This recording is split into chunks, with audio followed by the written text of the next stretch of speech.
اللي اتمدت عليا دهيت يا ابراهيم تبقى تنشل جنبك، تبقى تنشل جنبك يا ربي. ربنا يشيلك زي ما ضربتني وقصرت على عيني، مش اشوف من كتر الضرب اللي انت مديهلي على عيني.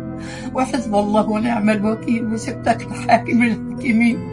انا سبتك لحاكم الحاكمين ويعوض عليا ربنا. حط عليا عيالك يضربوني ويحدفوني بالزباله فوق راسي، ويحدفوني بالزباله فوق راسي وانا متوضيه وهصلي فرض ربنا. صلت بنتك تشيل الزباله وتحطها فوق راسي. حسب الله ونعم الوكيل، وسبتك لحاكم الحاكمين. حسب الله ونعم الوكيل، وسبتك لحاكم الحاكمين. ربنا يتصرف فيك بما عرفته. انا سلمت الامر لله، سلمت الامر لصاحب الامر. وشوف الضرب اللي انت ضربته لي على ايدي وعلى رجلي وعلى راسي مع عيني ما بقتش اشوف بها. انا عيني ما بقتش اشوف بها من كتر الضرب اللي انت ضربته لي بالنص قالب طوب في دماغي. اخرتها وليتها ضربتني بعد ما تعبت عليك وربيت. ولا تحضرني لا في موت ولا في حي، ونموت ما تمشيش ورايا ومالكش دعوه بيا وما تخشش عليا عشان ابقى مرتاحه نفسيا. ما يخشش عليا ده بتا، لا في موت ولا في حي. ما يخشش عليا خالص ولا يشوفنيش. انا ما جبتهوش، ما خلفتهوش، ما عرفوش. كل يوم من بعد الساعه 12 بالليل والدتي تكلمني في التليفون: انت فين يا محمود؟ اقول لها مثلا انا موجود في الحته الفلانيه، تقول لي اتاخرت ليه يا حبيبي؟ كان لها جمله شهيره دايما تقولها كده: يا ابني ما توجعش قلب عليك. فكنت وقتها استغرب، انا كبير في السن مش صغير، معدي ال30، عندي بيت، عندي اسره، عندي اولاد، لدرجه ان وقتها كنت بتضايق. اوقات كنت اكنسل عليها لان انا مش قاعد في وسط الناس مش عارف اشرح لها انا فين وهتاخر شويه. لحد ما جه الوقت اللي بقيت اتمنى اشوف رقمها عندي على التليفون.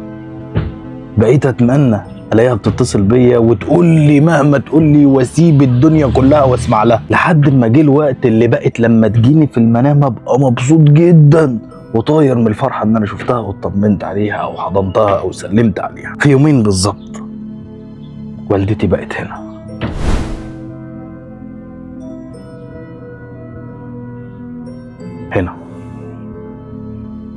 والدتي جوه هنا. بقيت امشي في الشارع اتخيلها، سايق بشوف صورها، نايم بحلم بيها، وحتى الحلم بقى طموح وامنيه من عند ربنا ان انا اشوفها. بقيت لما اشوف اي حد بيتأفف من امه او متضايق انها بترن عليه بنهار وبزعق له، بقول له يا ريتك تحس بقيمه امك وهي موجوده، لان في يوم من الايام هتتمنى ولو رنه ولو سماع انك تسمع صوتها في التليفون. تعرف ان كل اللي مريحني ومطمن قلبي انها توفت وهي راضيه عني وبتحبني قوي من هنا المليون سنه جايه، وان والله اعلم لو هي سمعاني دلوقتي هتكون اللحظه دي من اسعد لحظاتها، لان في الدنيا كانت اسعد لحظاتها ان انا ابقى قاعد جنبها او بتكلم معاها او بهزر معاها. فما بالك لو توفت امك وهي غير راضيه عنك؟ امك اللي انت مهمل فيها، اللي بتسيبها، اللي ما بتتصلش بيها، اللي بتتضايق من رنتها، اللي قاطع رحمك فيها، لو بقت في لحظه من اللحظات في المكان ده،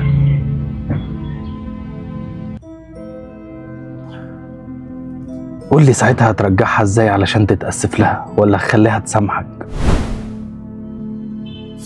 احسنوا لأمهاتكم، احسنوا لأمهاتكم، لأن في لحظات والله الشوق ما بيقل.